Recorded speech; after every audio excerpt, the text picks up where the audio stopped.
Hey everyone, it's Jane, and today I've got another crochet tutorial focusing on a crochet technique. In this video, I'll be sharing how I work the twisted single crochet. I often use this stitch to add a unique edging to my granny squares when I want to make them into trivets or coasters. It's a great way to join two granny squares together to make a nice thick trivet, a pillow cover, or even a little handbag. It creates a stylish corded or braided look and gives an elegant finishing touch to your project. It's very versatile and can be used on any variety of shapes. So it's great for hexagons as well as squares and even on circles, perfect for creating cute little coasters. This is my wispy willow square, and I've used two different versions of the square and joined them together using the twisted single crochet stitch. So what we're going to do is take two other squares. Now this one is my Adelaide square. The cool thing is you can do this with any square at all. You just make two of the exact same square, and I like to do them in two different colorways. So I'm using the same colors, I'm just doing them in a different order so that it gives me some variety. Now you either use the hook that you used to make the square or go up half a size. I like to go up half a size just to give myself some space. If you're a really loose crocheter, you want to be careful with that because you don't want it to flare out too much. But generally going up half a size is a good idea when you're doing this twisted stitch. So choose one of the colors that you want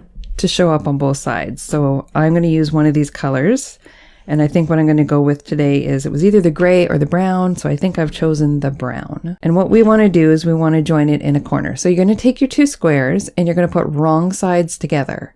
So you want the right sides facing out.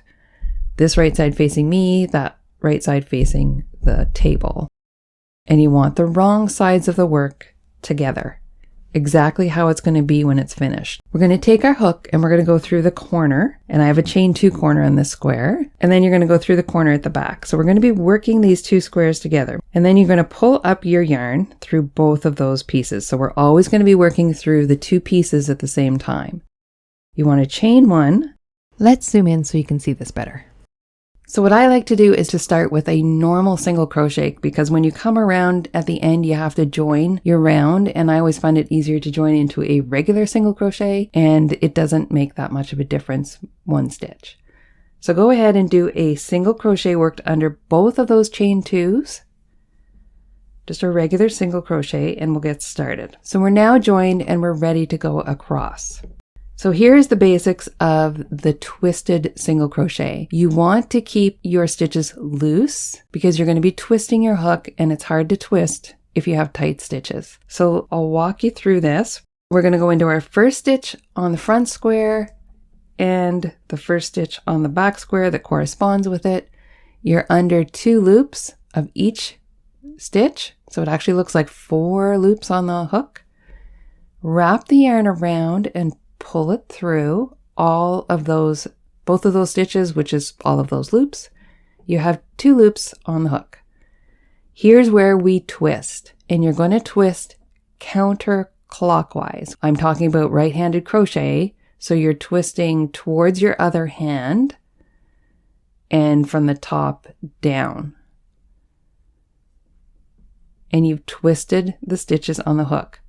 Now, if you're right-handed, you do not want to twist clockwise. It won't give the same look. As with everything, if you're left-handed, you will do everything reverse to what I say. So if you're left-handed, you're actually going to want to go clockwise. But I don't want to get into that. I don't want to confuse you. So just know that you'll do it reverse. So for right-handeds, you are doing a counterclockwise twist. So now we have this twisted, 2 loops twisted on our hook, yarn over, and see how I want the hook to be able to move. It should be able to move, or it's too tight, because you want to pull this loop through. So use your thumb and your forefinger to pull that through. Can be a little tricky, especially at the beginning.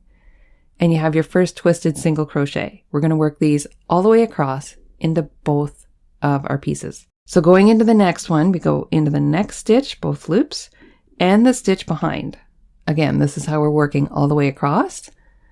Pull your loop up and make it nice and loose. And now we're going to twist counterclockwise. So these 2 loops just got twisted on our hook, but I should still be able to move my hook. So it's easier if I have my thumb and finger at the base, so then I'm holding it still. If you don't, it can get a little kind of confusing and floppy. So use your thumb and your finger of your opposite hand just to keep it stable. You want to be able to move the hook, yarn over and complete the single crochet by pulling the loop through. And again, you have a twisted single crochet. So one more time, we go under both loops, yarn over and pull up and make it nice and loose by pulling up on this hook. Gives you a little bit of extra, but don't make it too loose that the stitch itself falls off. And then you're going to go counterclockwise, up and around, yarn over, and pull it through. So I'm actually making them a little tight because I'm going so slow. I find that once I get my flow going, they loosen up. So practice, practice, practice. That's what will give you this nice stitch. So I'll do this one a little faster so you can see the flow. So I'll do the next 2 stitches. I'll try not to go too fast, but fast enough that you can see there's a flow to it.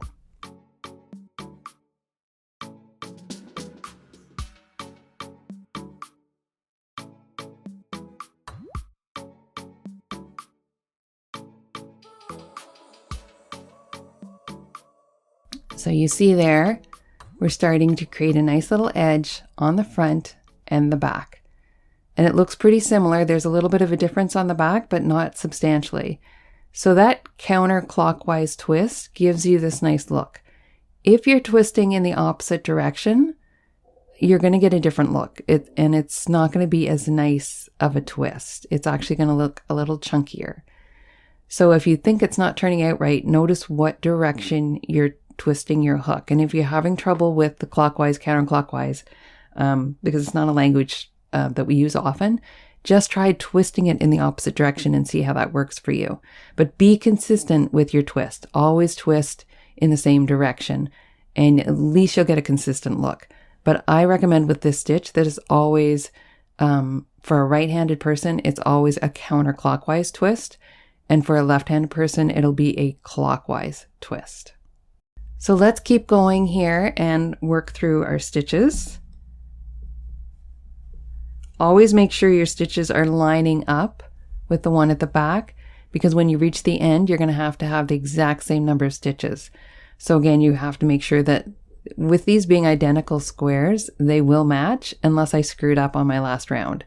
So again, stitch counts are always important, but you want to end up at the same place. If you're off by 1 stitch when you get here, you either missed a stitch or you didn't have the stitch count right on the squares to begin with.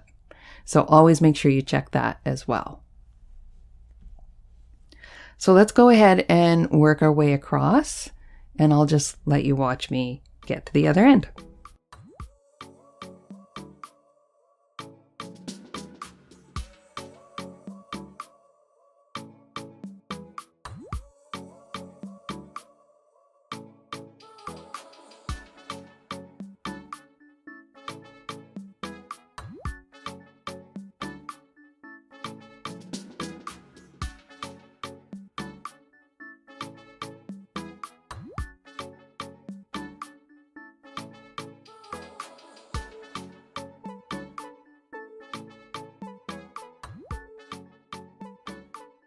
Now let's go back and take a look at what we've done here.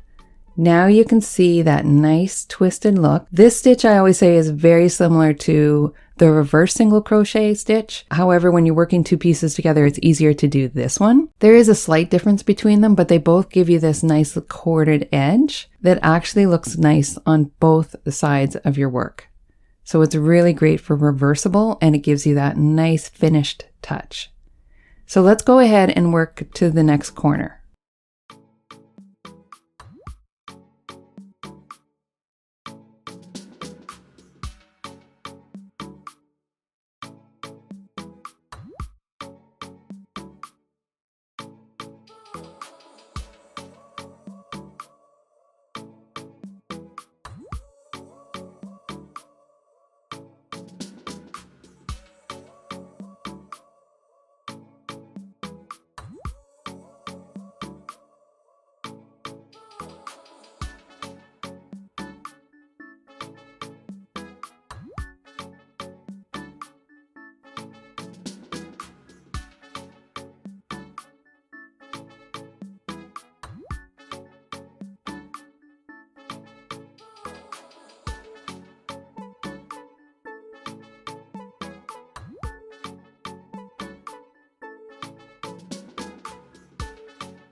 So we've reached the other side, and I'm going into my last stitch before the corner and the corresponding one on the back. So you should come out to the same number of stitches. If you don't, then either you missed one or you didn't have the same number to begin with, which was very important. So we finish this last stitch, and then we go into our corner. So this is how we're going to turn. We have one whole side finished here. You can see how it looks the same on both sides. Now we're going to work into our corner. So there's your chain 2 space in both pieces. You're going to insert your hook into those.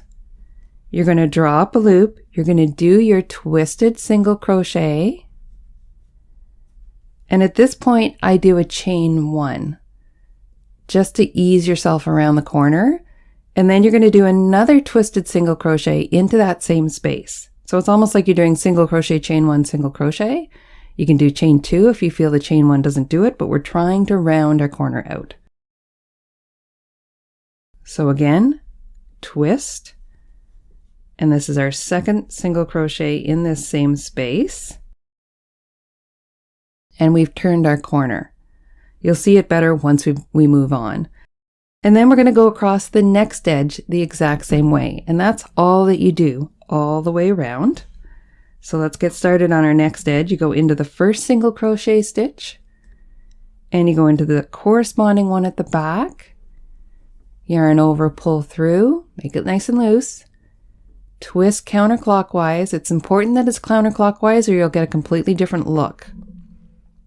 It will not give you the same look if you go the other way. Yarn over and pull through. And again, next stitch.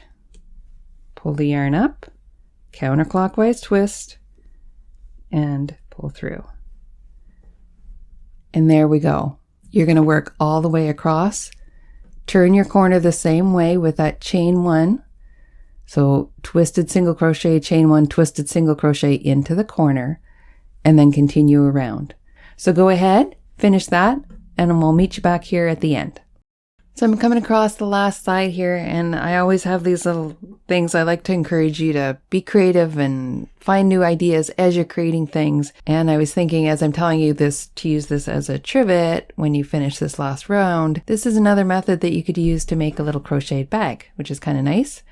So you can see here it's joined on 3 sides, and then you have your nice little opening here.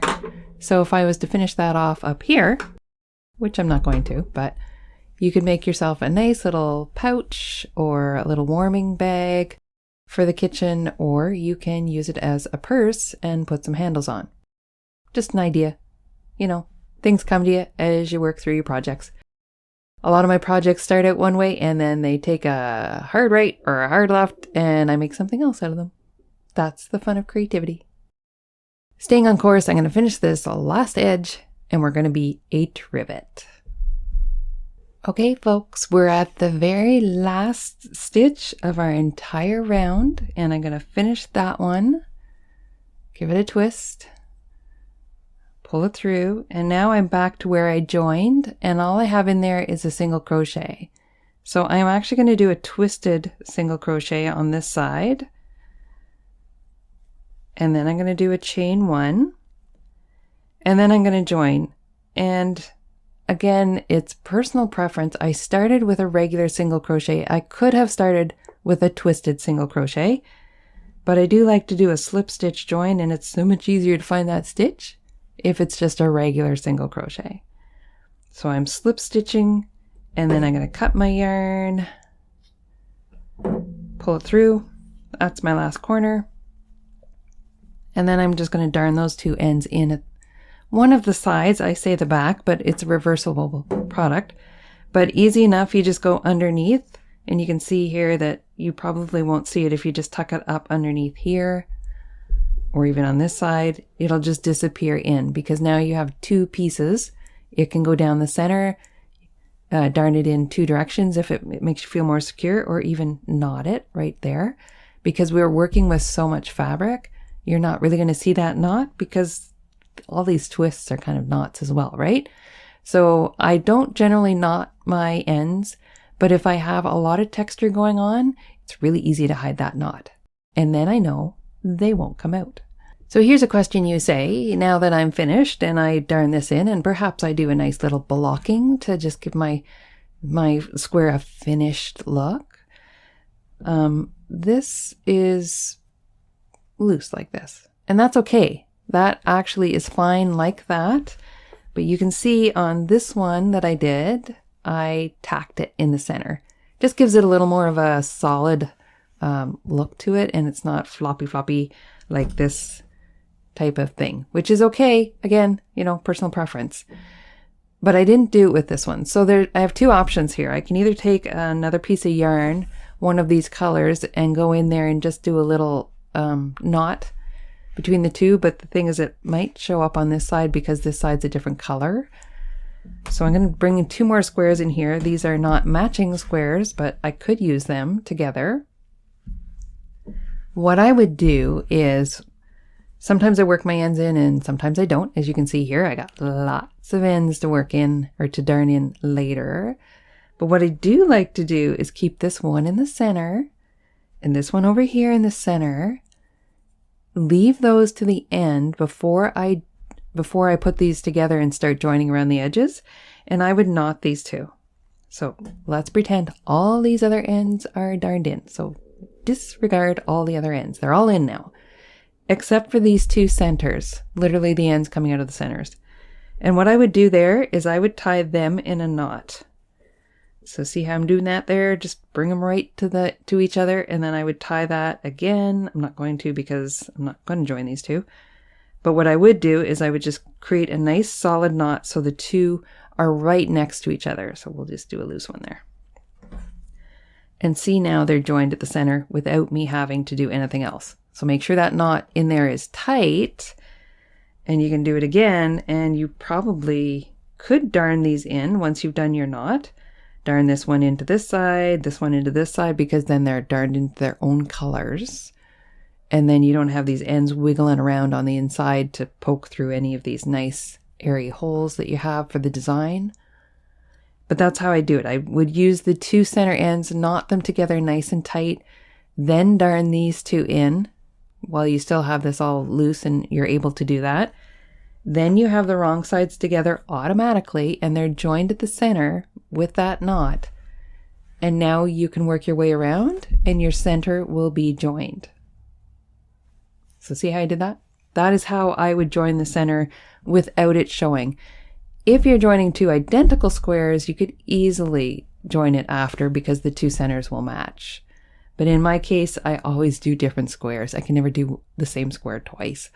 And my centers aren't going to match. Therefore, if I sew them together from the outside, one of the sides is going to show. So that's how I would do that. Sew them together before you join them. And then your center won't do this. It'll do this, which is kind of nice. Little tip. And now you know how to work the twisted single crochet, something else to add to your repertoire. Use your imagination and turn some of your granny squares into fun home decor projects by simply adding this fancy little edging. If you enjoyed this tutorial, please give it a thumbs up and remember to subscribe to my channel so you're sure to catch all my tutorials as they come out. Thanks for joining me today, and I'll see you in the next tutorial.